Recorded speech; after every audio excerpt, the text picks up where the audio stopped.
시계 시장 내 외적으로 다양한 이야기들이 있었던 한 주였습니다. 특히 재미있는 컨셉의 시계를 많이 만날 수 있었는데요. 한 주 동안 있었던 이야기들을 살펴보죠. 자, 10월 둘째 주 시계 소식 출발합니다. 메이저 브랜드로 시작합니다. 태그 호이어는 포르쉐와 콜라보한 두 가지 신제품을 공개했습니다. 각각 블루와 레드가 포인트가 되는 포르쉐 RS 2.7 리미티드 에디션이고요. 이 시계들은 RS 2.7의 탄생 50주년을 기념하는 시계입니다. 인덱스, 핸즈, 다이얼, 케이스, 스트랩 등 시계의 모든 파츠에 RS 2.7을 담아내기 위해서 노력했다고 하며 실제로 태그 호이어 팬들과 포르쉐 팬들에게 많은 호평이 들려오고 있습니다. 42mm 케이스 사이즈의 호이어 02 무브먼트, 100m 방수 성능의 가격은 약 970만원입니다. 오메가는 지난 일주일 동안 제임스 본드, 즉 007 이야기가 많았습니다. 영화 007 탄생 60주년을 맞이해서 그의 가장 대표되는 아이템인 오메가 시계가 연계된 거였는데요. 한정판을 꽤 많이 만드는 오메가임에도 이번에는 특별한 시계를 공개하지 않은 게 오히려 더 주목할 만한 사건이었습니다. 대신 오메가 측에서도 007 경매나 각종 이벤트에 참여를 했었고 SNS 등을 통해서 007은 오메가라는 이미지를 확고히 다졌습니다. 현행으로 판매되는 007의 시계는 노 타임 투 다이 에디션이고 디자인과 성능 모든 면에서 아주 강점을 가진 시계니까 007, 특히 다니엘 크레이그의 팬이시라면 높은 소장 가치가 있는 시계일 겁니다. 이외에도 배우 현빈의 이야기가 뒤를 잇는데요.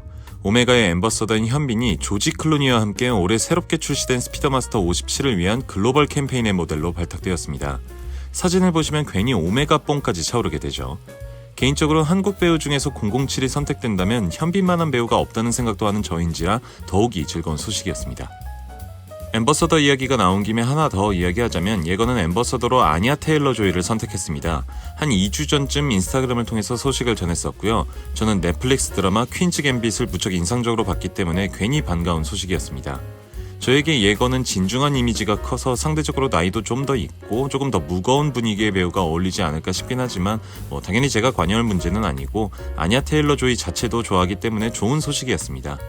이외에도 리베르소 트리뷰트 개정판이 나왔다는 점이나 온라인용 리베르소 1 모노페이스 소식도 간단히 전하면서 넘어가겠습니다. 타임엑스가 요즘 정말 바쁩니다. 거의 매주 신제품을 내고 있는 것 같은데요. 이번에는 크로노그래프 시계 2점입니다.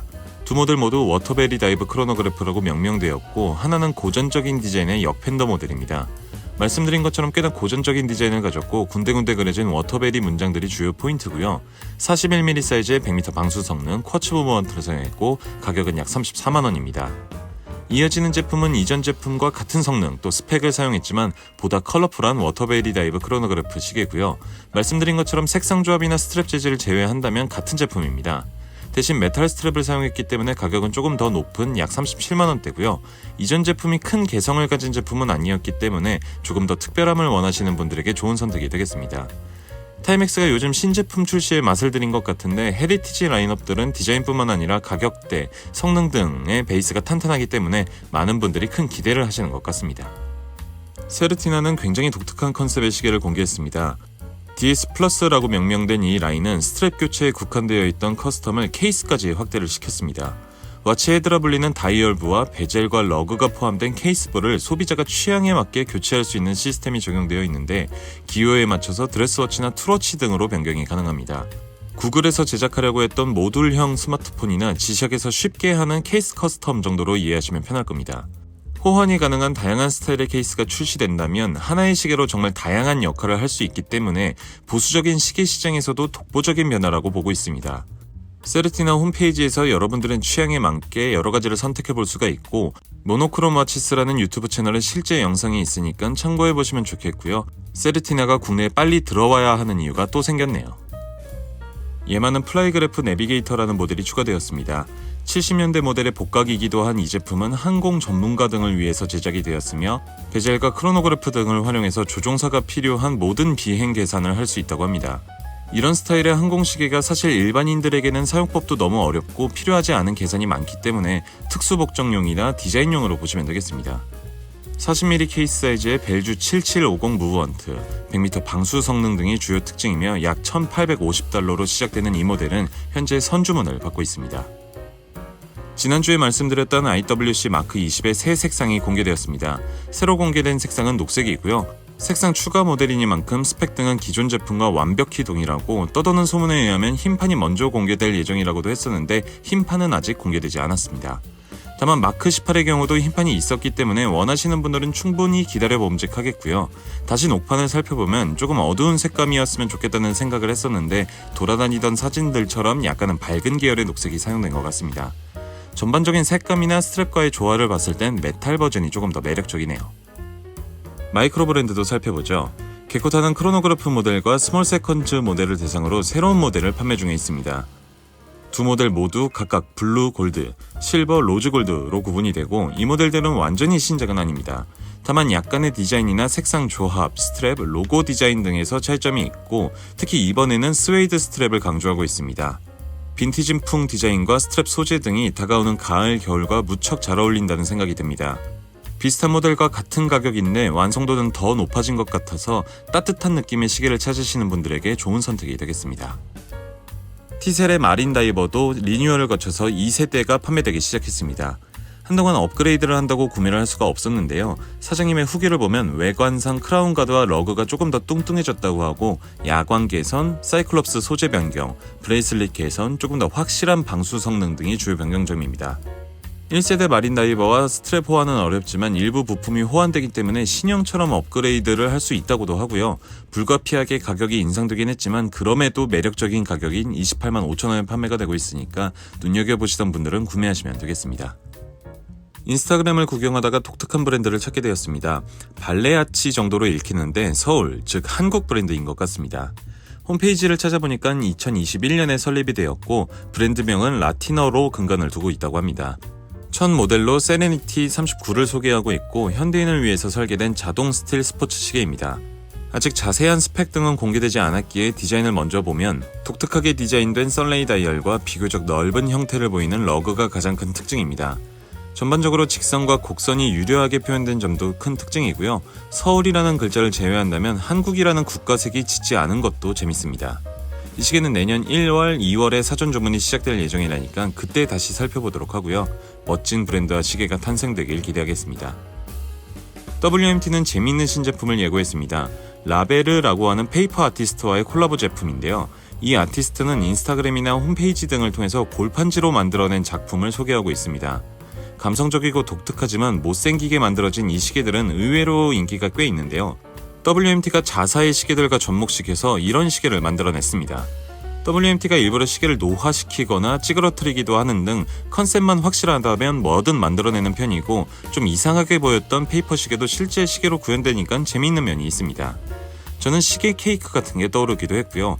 보면 베젤 인서트까지는 디자인을 한 것 같은데 케이스까지 삐뚤빼뚤했으면 더 컨셉에 잘 맞았겠다는 생각도 듭니다. 스코보 안드레센이 얼마 전에 출시한 레이싱워치의 새로운 모델이 추가되었습니다. 색상 추가 모델로 미드나잇 블루와 화이트 앤 블랙입니다. 이전 모델이 스코보 안드레센의 개성이 담긴 조합이었다면 이번에는 조금은 무난한 선택지가 된 것 같은데요. 저는 두 모델 중에서 흔치 않은 색상이기도 하고 포인트가 눈에 띄는 미드나잇 모델이 더 마음에 듭니다. 40mm 사이즈의 미오타 쿼츠 무브먼트를 사용하고 100m 방수 성능을 보여주는 이 모델은 위시리스트에 등록 시 21일까지 25% 할인을 받을 수 있습니다. 날짜별로 세일 범위가 다르니까 홈페이지 살펴보시기 바랍니다. 와디즈를 구경하다가 또 재미있는 시계를 발견했는데 인그레이빙 시계입니다. 일단 외적으로는 롤렉스의 서브마리너를 기반으로 한 디자인에 크로마츠 스타일을 표현한 인그레이빙이 인상적인데요. 이런 디자인은 롤렉스나 지샥에서 종종 볼 수 있는 형태입니다.